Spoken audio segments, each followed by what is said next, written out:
بسم اللہ الرحمن الرحیم۔ السلام علیکم۔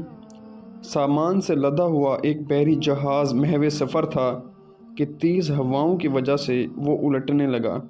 قریب تھا کہ جہاز ڈوب جاتا۔ اس میں موجود تاجروں نے کہا کہ بوجھ ہلکا کرنے کے لیے کچھ سامان سمندر میں پھینک دیتے ہیں۔ تاجروں نے مشورہ کر کے طے کیا کہ سب سے زیادہ سامان جس کا ہو وہی پھینک دیں گے۔ جہاز کا زیادہ تر لوڈ ایک ہی تاجر کا تھا۔ اس نے اعتراض کیا کہ صرف میرا سامان ہی کیوں، سب کے مال میں سے تھوڑا تھوڑا پھینک دیتے ہیں۔ انہوں نے زبردستی اس نئے تاجر کو سامان سمیت سمندر میں پھینک دیا۔ قدرت کی شان کہ سمندر کی موجیں اس کے ساتھ کھیلنے لگیں۔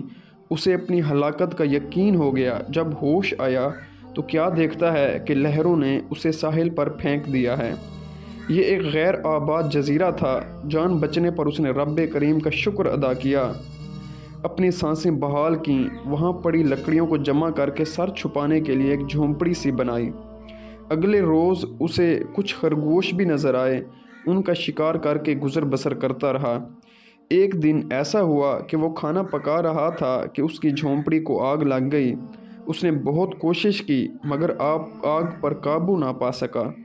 اس نے زور سے پکارنا شروع کیا تو مجھے سمندر میں پھینک دیا۔ میرا سارا سامان غرق ہو گیا۔ اب یہی جھونپڑی تھی، میری کل کائنات، اسے بھی جلا کر راکھ کر دیا۔ اب میں کیا کروں؟ یہ شکوہ کر کے وہ خالی پیٹ سو گیا۔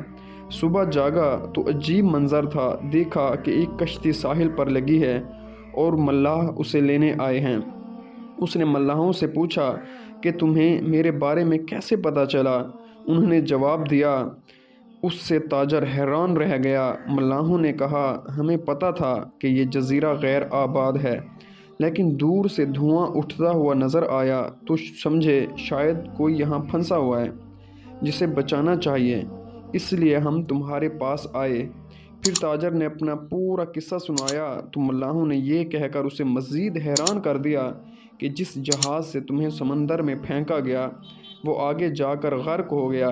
یہ سن کر تاجر سجدے میں گر گیا، رب کا شکر ادا کرنے لگا اور کہا کہ پاک ہے وہ ذات جس نے مجھے بچانے کے لیے تاجروں کے ہاتھوں سمندر میں پھینکوایا۔